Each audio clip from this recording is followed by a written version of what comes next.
গাজা উপত্যকায় ইসরায়েলের দীর্ঘ ২ বছরের বেশি সময়ের হামলায় হাজারো শিশু শারীরিক ও মানসিকভাবে গভীরভাবে ক্ষতিগ্রস্ত হয়েছে। নিহত আহত হওয়ার পাশাপাশি বারবার বাস্তুচ্যুতি, ক্ষুধা এবং স্বজন হারানোর অভিজ্ঞতা শিশুদের চরম মানসিক চাপে ফেলেছে। সাম্প্রতিক যুদ্ধবিরতির ফলে সহিংসতা কিছুটা কমলেও যুদ্ধের ভয়াবহ স্মৃতি এখনও তাদের নিত্যদিন তাড়া করে বেড়াচ্ছে। এই প্রেক্ষাপটে ক্ষতিগ্রস্ত শিশুদের সাময়িক স্বস্তি দিতে গাজায় চালু হয়েছে ভার্চুয়াল রিয়েলিটি VR সেবা। গাজা মেডটেক নামের একটি উদ্যোগের মাধ্যমে শিশুদের VR হেডসেট পরিয়ে যুদ্ধ ও ধ্বংস থেকে ভিন্ন এক কল্পনার জগতে নিয়ে যাওয়ার চেষ্টা করা হচ্ছে, যেখানে তারা অল্প সময়ের জন্য আতঙ্ক ভুলে স্বস্তি অনুভব করতে পারে। সানবিট সব দিবে সামাল। সানবিট ম্যাজিক প্রেস ডিশওয়াশিং এর মাথা ঘোরানো সলিউশন।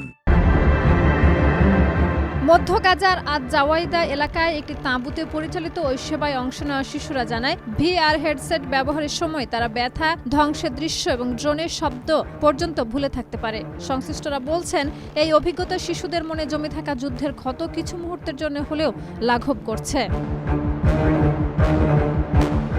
গাজা মেডটেকের কর্মকর্তাদের মতে, যুদ্ধের স্মৃতি শিশুদের শরীর ও মনে গভীরভাবে প্রথিত হয়ে গেছে, আর VR প্রযুক্তি তাদের সেই ট্রমা থেকে সাময়িক মুক্তি দিতে সহায়ক হচ্ছে। তবে ইসরায়েলের অবরোধের কারণে প্রয়োজনীয় যন্ত্রপাতি প্রবেশে বাধা থাকায় এই সেবা সম্প্রসারণ কঠিন হয়ে পড়েছে।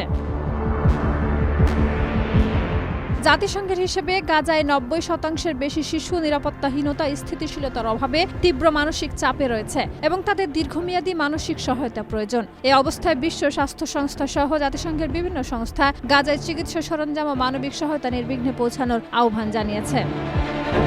শাহিদা রুবি, মাই টিভি।